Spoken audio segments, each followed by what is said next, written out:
pessoal, boa noite. Vamos falar hoje sobre mobilidade urbana e acessibilidade. Na nossa matéria aqui de Projeto da Paisagem Urbana, que é a aula referente ao dia 13/9. Bom, iniciaremos falando sobre a compreensão do que é a mobilidade urbana.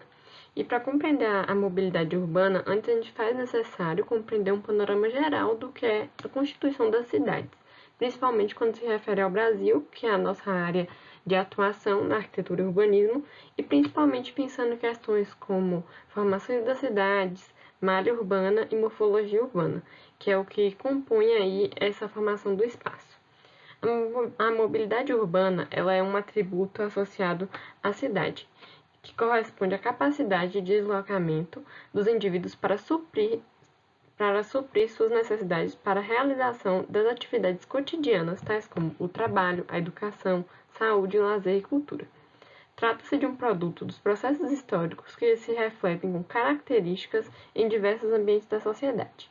Nessa imagem aqui ao lado, a gente tem uma foto, né, que mostra uma ciclovia. E uma ciclovia é um dos fatores que vão influenciar aí na mobilidade urbana, que facilita o acesso e o dia a dia do uso do cidadão. Problemas referentes à mobilidade urbana em nosso país, eles são gerados em diversos aspectos, principalmente voltados para a questão das vias que têm que ser ali alocadas para suprir essa demanda. E aí aqui a gente tem, né, uma imagem ao lado mostrando como seria a rua se tivesse um ônibus que agrupa aí várias pessoas para se deslocarem, como seria a rua se tivesse bicicletas e como que são as nossas ruas, né, no Brasil atualmente, que tem uma demanda grande de carros. Então, mobilidade urbana no Brasil, a gente sempre vai fazer uma crítica voltada que a rua ela é construída pensando nos carros e não nas pessoas. E isso atrai uma má qualidade do transporte público do país, porque não tem incentivo para melhorar a questão do deslocamento. Atrai o aumento da renda do brasileiro, a redução de impostos do governo federal para incentivar a compra de carros, né, que gerou esse processo de uma superpopulação de carros no país, a questão da concessão de crédito ao consumidor e a herança das rodoviárias na história do Brasil. Já essa herança a gente pode observar na historiografia sobre a arquitetura e urbanismo, que foi uma herança impulsionada, na verdade, para a elaboração dessas rodovias e para o incentivo do uso do carro. Então, assim, em outros países a gente pode observar muito a presença de ferrovias e de transportes públicos voltados para toda a população. E isso acaba diminuindo, né, a questão do deslocamento. Então, a gente acaba afirmando que a cidade ela é elaborada para os carros. E aí, né, nessas imagens a gente pode observar essa situação, o que é o agravamento. Bom, então a relação da crise da mobilidade no Brasil. Atualmente, uma grande parte das cidades brasileiras vem vivenciando uma crise de mobilidade urbana, decorrente das altas taxas do crescimento populacional, da questão também do êxodo rural e aumento da vida das pessoas nas cidades. Tem também a questão do baixo investimento no setor público nos últimos 25 anos, voltados para transportes públicos, e também a questão do crescimento econômico das últimas décadas das vias, que proporcionou um número e um aumento de viagens de distâncias percorridas por pessoas e cargas. E aí aqui a gente tem a questão também da Constituição de 1988, que vamos utilizar aí também para outras questões voltadas às diretrizes de mobilidade e a questão também da liberdade de locomoção. Essa Constituição vai influenciar em várias questões voltadas também para a questão não só da mobilidade urbana, mas do direito à moradia. Aqui nessa pirâmide ao lado, a gente pode identificar a questão do pedestre, que ele deveria estar no centro, né, em cima do topo da pirâmide, para estar trabalhando aí com uma boa mobilidade. O ciclista ele veria em segundo lugar, já que são aí as pessoas e os ciclistas os mais vulneráveis em relação à questão da mobilidade, o transporte público, os transportes de carga e, por último, deveria vir os carros e os motociclistas. Bom, as cidades brasileiras, como falado anteriormente, elas foram planejadas pensando nos carros e não nos sistemas de transporte coletivo. E isso acaba gerando aí um forte crescimento na frota viária e traz várias problemáticas de engarrafamento para as cidades, influenciando também diretamente a questão da malha urbana e da morfologia, como eu falei anteriormente, que é a questão do traçado urbano da cidade. Então, assim, no lugar da gente ter vias para o acesso das pessoas, a gente tem vias para o acesso dos carros. E aí isso vai gerar inúmeros problemas nas cidades. A questão da relação da mobilidade urbana e a qualidade de vida, a gente tem que pensar sempre na questão do viver bem. Porque se vamos observar algumas capitais, temos muitas as questões de as pessoas demorarem muito tempo para se deslocar, e isso, quando vai se colocar em um parâmetro geral, acaba sendo qualidade de vida perdida, já que as pessoas passam mais tempo em trânsito do que vivendo bem. Um exemplo que a gente pode dar disso é da cidade de São Paulo, que tem uma superpopulação e tem todos esses problemas voltados para a mobilidade urbana. A questão também da qualidade de vida, ela está influenciada na disponibilidade dos serviços e no tempo gasto de deslocamento, que é a questão relacionada às cidades sustentáveis, já que vamos gastar menos combustíveis para estar realizando esse deslocamento, e também a questão do estresse, né, que gera a questão do deslocamento no dia a dia. Então, quando as pessoas elas moram e elas utilizam serviços que são próximos às suas residências, a sua qualidade de vida cresce consideravelmente. Em relação à execução de suas atividades, continuando então, temos a questão do passo para a regulamentação de políticas públicas. Primeiro, a aprovação de leis que constituem um importante passo para a regularização das políticas públicas voltadas para a mobilidade urbana, né? Além da possibilidade das ações e criações de ferramentas por parte das prefeituras. As políticas de mobilidade urbana têm como objetivo proporcionar um acesso amplo e democrático à cidade. Ao mesmo tempo, ela tem um forte impacto sobre os espaços e os recursos naturais, sendo necessário vinculá-las ao conceito de sustentabilidade.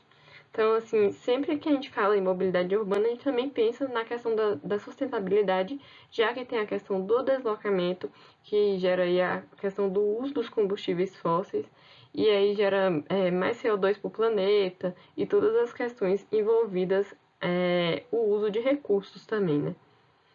E aí, questão de exploração de recursos e tudo. Nesse sentido, a mobilidade urbana sustentável pode ser definida como resultado de políticas de transportes e circulação que visam priorizar dos meios de transporte coletivos e não motorizados, promovem o acesso básico às necessidades dos cidadãos, respeitando o meio ambiente e promovendo a equidade social.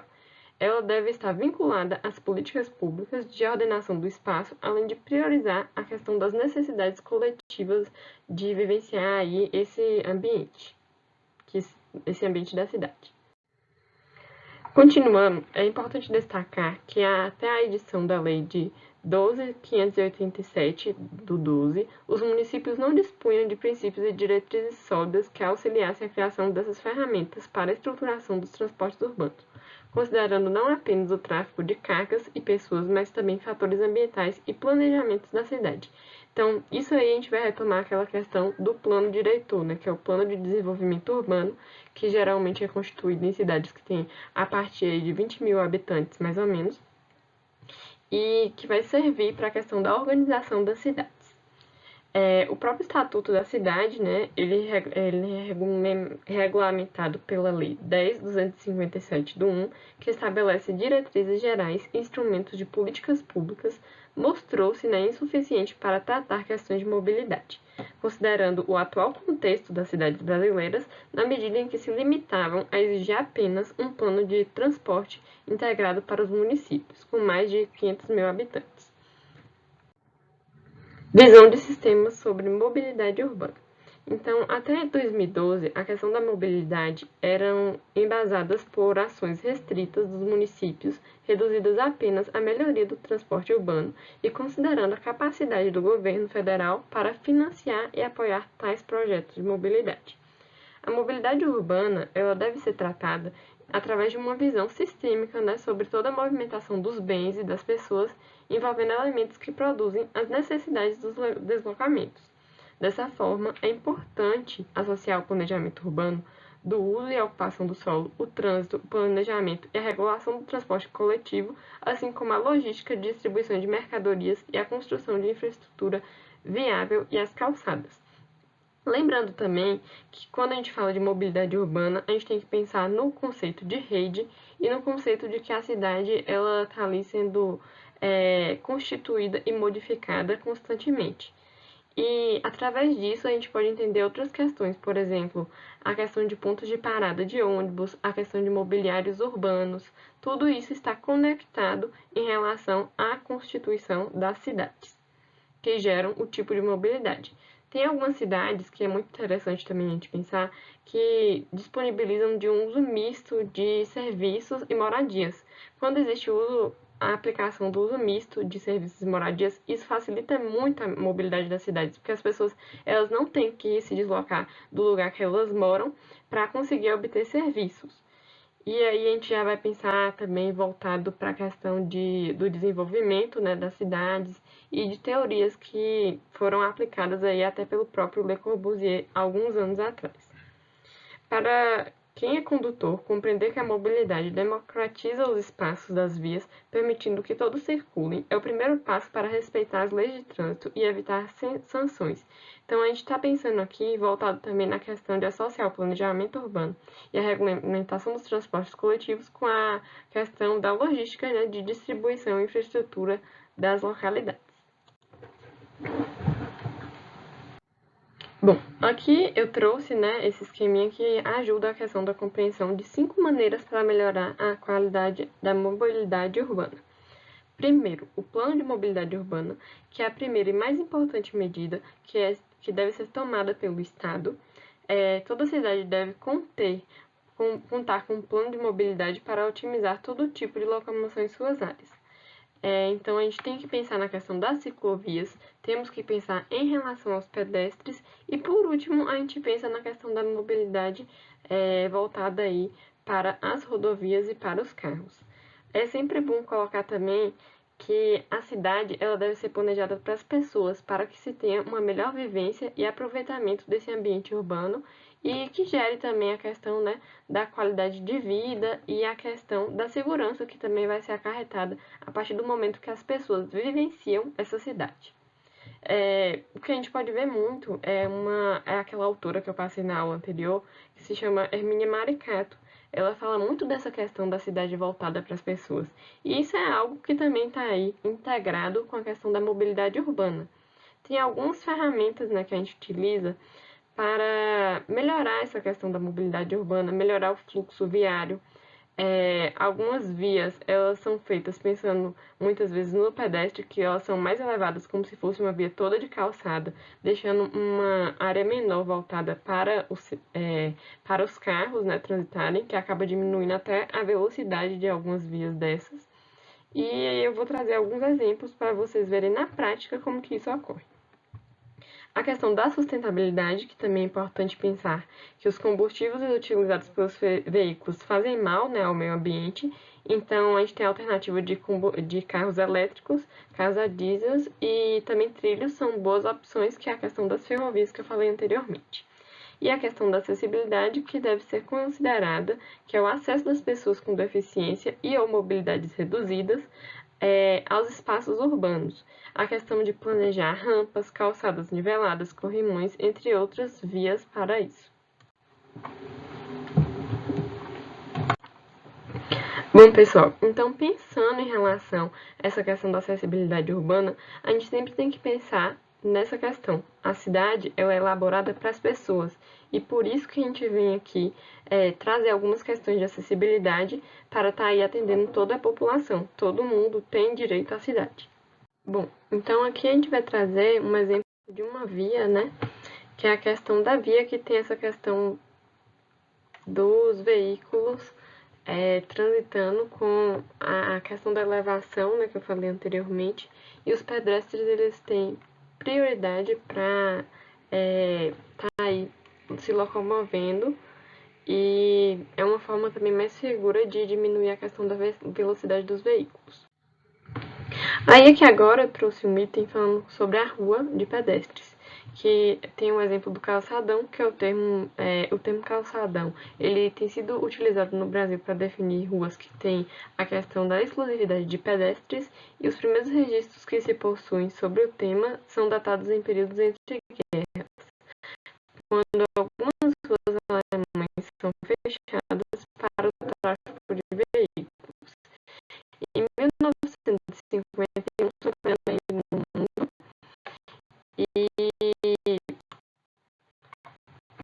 e na década de 70, com o crescimento, né, da frota automotiva no país, teve a questão dessa necessidade de organização do fluxo voltado para a mobilidade urbana, para a diminuição da circulação. Então, aqui nessa imagem, a gente pode observar, né, que essa rua é bem fechada em relação aos veículos e voltada mesmo para a questão da transição dos pedestres nesse ambiente. E aí temos a questão, né, da explosão da frota automotiva do mundo e das necessidades de reorganização entre o fluxo de automóveis e pedestres. Já no Brasil, temos o primeiro calçadão voltado na rua 15 de novembro, na calçada 16 das Flores, em Curitiba, que é a imagem que a gente trouxe aqui para apresentar na aula. Do projeto de implantação, né, as ruas de pedestres elas têm início, em sua maioria, com a questão do fechamento do tráfego para os veículos na via. Na sequência, são feitas reformas de nivelamento do piso, a troca da pavimentação, o paisagismo e a adequação do mobiliário urbano. Aí aqui a gente trouxe, né, uma citação de 2016, a página 11, que fala que o modelo mais comum que se assemelha a um shopping center com a adição de equipamentos para dar mais conforto ao usuário e tornar o espaço mais agradável, buscando renovação do centro urbano. Esse é um outro tópico que a gente traz para debate, que é a questão, né, da utilização dos centros urbanos, que com o passar dos anos vem sendo perdido o acesso a esses centros e a questão do uso mesmo do comércio. Isso ocorre geralmente em cidades de grande porte. As cidades menores, o uso do centro urbano ainda é muito forte. E aí busca, né, a renovação desses centros. O uso da tipologia do espaço é comumente associado aos núcleos de comércio dos centros urbanos, onde o fluxo das pessoas e as atividades comerciais são intensas e apresentam conflitos de fluxos entre automóveis e pedestres. Tornam-se geralmente importantes centros de compras e pontos turísticos. Aí aqui a gente tem um exemplo da cidade de Istambul, que devido à sua grande extensão, né, que tem 3 quilômetros a rua, foi implantado nessa cidade um bonde, como a gente pode ver ali vermelhinho, de 3 quilômetros, para que facilitasse a locomoção desses pedestres e também uma forma segura de locomoção, já que não tem acesso a essa rua a veículos. Aí, continuando falando sobre a rua, a gente tem também a questão da abordagem do ponto de vista, né, da morfologia. Lamas diz que é visível como elemento mais claramente identificado na forma das cidades, funcionamento como reguladores entre edifícios, quadras e de suma importância na orientação dos pedestres. Já Santos, né, que é o Milton Santos, que a gente falou na aula anterior também, da pesquisa que eu tinha solicitado para vocês, ele aborda outros valores relativos à rua e destaca que as ruas e elementos urbanos se assemelham a avenidas, travessas e ladeiras. São espaços públicos abertos que servem para a circulação entre dois requintes das edificações. Lembrando que Santos ele trabalha muito com a questão da paisagem urbana, então ele também vai estudar essas questões de elementos de mobilidade, como a questão das ruas, das avenidas, né? E vai estar aí fazendo uma crítica em relação a isso. Fora que as ruas elas seguem para ligar diversos pontos e interesses particulares ou semipúblicos. Então a gente pode tentar aí encaixar nessa questão a questão dos tipos de fluxo que tem, que são fluxos intensos, moderados e vias que não têm um fluxo tão grande de veículos. E temos as vias arteriais e as vias locais. Esses dois pontos é interessante a gente pensar quando se trata de planejamento da paisagem urbana e a questão da implantação de mobiliários, que é o tipo da via. Se é uma avenida de fluxo intenso, vamos saber aí se elas são locais ou se são vias arteriais para a implantação da mobilidade urbana. Então, continuando, né, a gente fala que conformando uma rede de canais livres e de propriedade coletiva, não havendo a troca de espécie alguma. São palco onde se desenvolvem dramas e representações da sociedade. Continuando falando sobre a rua, a gente tem mais algumas citações aí de Santos que diz que aí acontecem desde a agitação de todos os dias até as celebrações especiais, como as procissões, paradas de 7 de setembro, carnaval. Então isso aí está sendo voltado para as ruas, né, que também são de utilização pública e que temos intervenções urbanas aí feitas em períodos comemorativos. Eu lembro que na última aula, algum de vocês me falou que tinha festa da padroeira, tinha vaquejada, né, aí na cidade de Guanabi. Então, seria uma forma de exemplo dessa questão da utilização das ruas no meio urbano. Já Jacob, em 2000, ele entende que as ruas e calçadas têm funções que vão muito além da circulação. São órgãos vitais das cidades conforme seu principal espaço público. E aí a gente volta a algo que sempre é trabalhado no urbanismo, que é a questão aqui, as ruas, né, que as cidades em geral, ela é um organismo vivo que está ali sendo modificado constantemente. Consagra a conhecida expansão dos olhos na rua, referindo-se ao fato de segurança existente nas ruas onde o comércio está presente, onde os proprietários destes estabelecimentos e os pedestres circulam entre elas. E aí vem aquela questão voltada para a sensação de segurança que essas ruas podem proporcionar. Já nisso, a gente pode fazer outra crítica que é voltada aos condomínios fechados, porque tem a relação das ruas, que quando tem comércios e casas presentes, que são as ruas mistas que eu falei anteriormente, elas trazem uma sensação maior de segurança. Já quando a gente tem condomínios e muitos muros, a rua se torna um lugar um pouco mais restrito, que não tem movimentação de pedestres, e aí acaba aumentando até os índices de violência, né, nas cidades. Em cidades de pequeno porte, a gente pode ver que a presença da violência está menor justamente por essa questão da sensação de segurança, a questão das casas que muitas vezes não tem muros, tem grades que dão acesso direto à rua e também a questão da movimentação dos pedestres naquele ambiente. E aí isso está tudo, né, conectado com a questão da mobilidade urbana também. Aí aqui temos outro teórico que prega a questão da ideologia das cidades mais humanas, vivas, seguras e sustentáveis e saudáveis. Como eu falei anteriormente também, a Hermínia Maricato ela vai estar trabalhando com esse tipo de temática. E aí, continuando, né, coloca como pré-requisito para a existência da vida urbana a oferta de boas oportunidades para se caminhar, abordando novamente a rua como foco primário e a configuração do urbano. Bom, entende-se então que a rua é um elemento estruturado pelo espaço urbano como papel primário de circulação e orientação, que garante a ligação entre os demais espaços abertos da cidade, funcionando como articuladora de um sistema de espaços livres. É o principal palco da vida cotidiana, permitindo o encontro e troca de diversas manifestações populares. É um lugar carregado de simbolismo e espaço de permanência, de brincar, socializar, aprender, e além do aprendizado que tem para as crianças e os jovens. Estabelecer a conexão entre o público e o privado deve ser vital para a experiência do desenho, né, das cidades, que aí tem a questão da conexão dos espaços. Seu desenho deve ser cuidadoso e atento, apresentando dimensões adequadas ao uso a que se propõe, garantindo conforto, segurança e acessibilidade a pedestres, ciclistas e veículos, com um fluxo organizado, respeitando as normas técnicas e utilizando materiais concretos e eficazes, com a urbanização e iluminação corretamente especificadas e dimensionadas. Então aí a gente já vai pensar o quê? Em outra visão, que é a questão dos espaços livres sendo utilizados para lazer, como a questão de praças, de bosques, que são alocados aí nas cidades. Bom, dando continuidade ao conteúdo, vamos abordar agora sobre a acessibilidade e a norma, né, da ABNT NBR 9050, que foi atualizada em 2015. Essa norma ela é referente à acessibilidade e edificações, mobiliários, espaços e equipamentos urbanos. Bom, as acessibilidades. São muitas as barreiras arquitetônicas encontradas no meio urbano, como escadas íngreme sem corrimão, portas estreitas, degraus de entrada de estabelecimentos, e pisos escorregadios.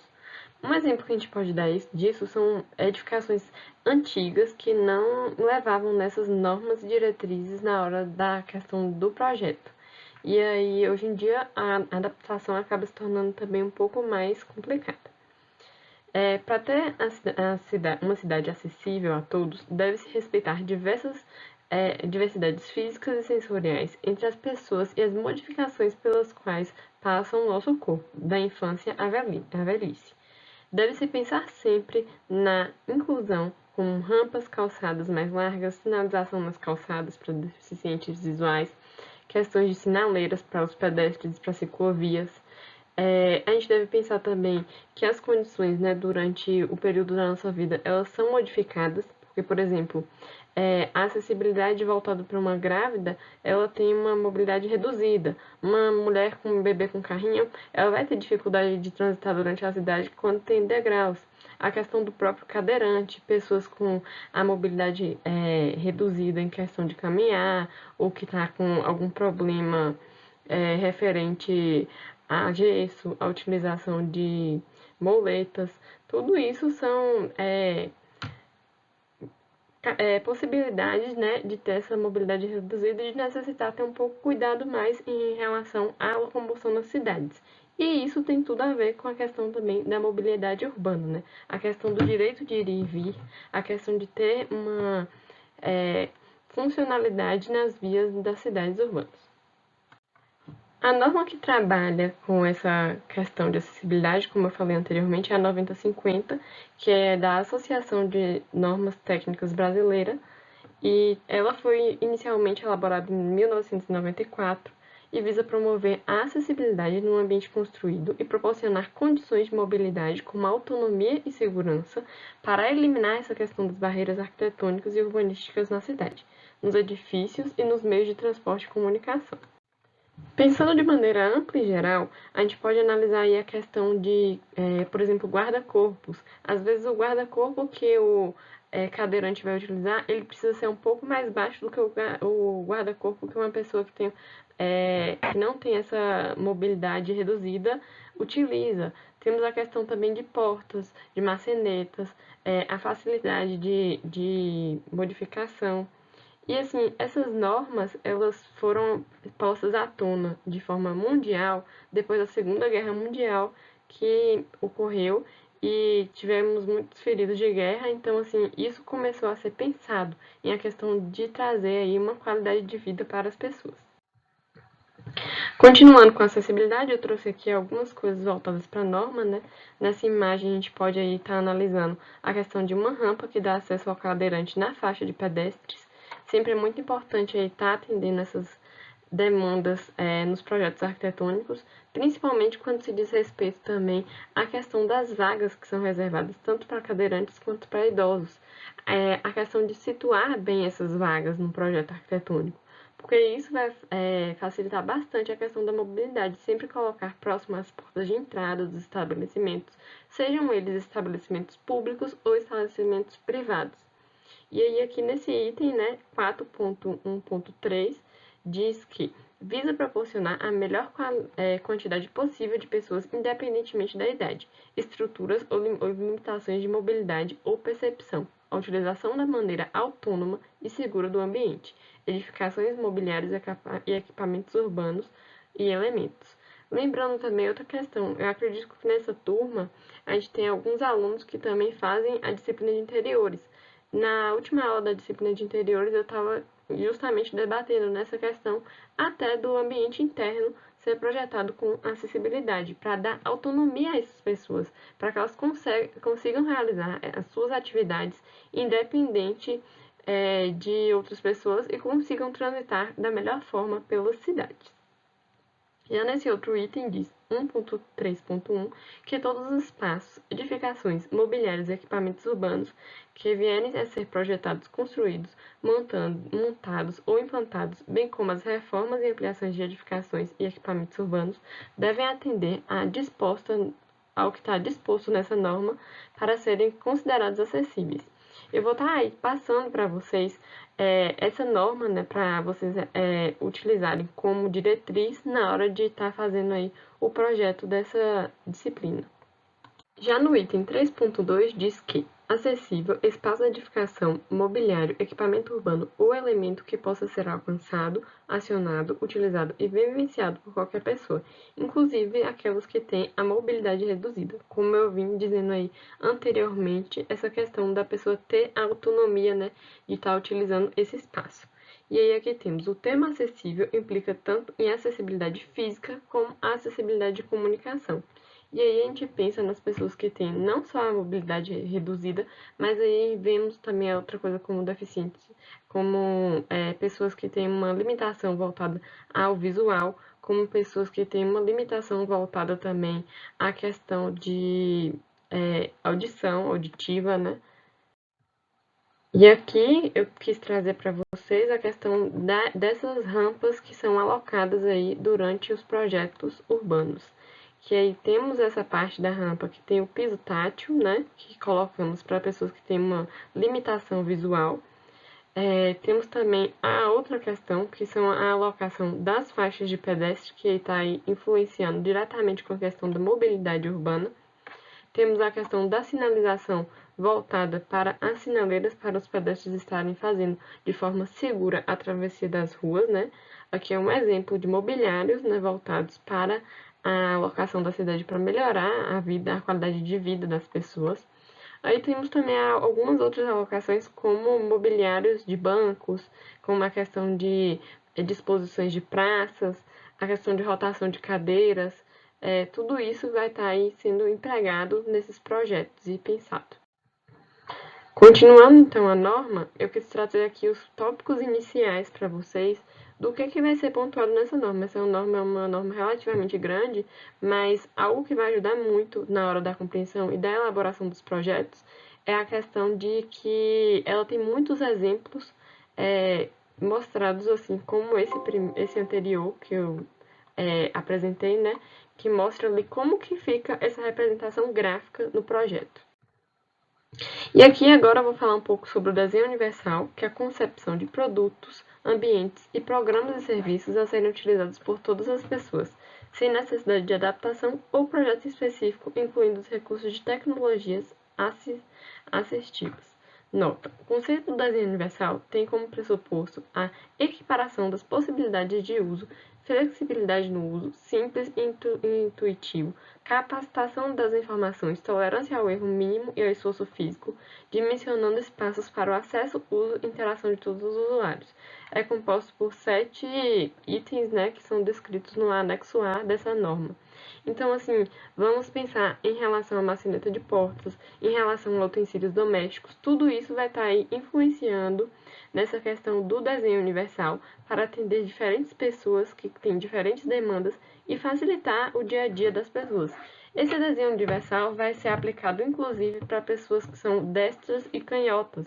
Então, assim, a gente vai estar fazendo um desenho de utensílios, de mobiliários, de tudo, que vai estar aí atendendo a população de modo geral.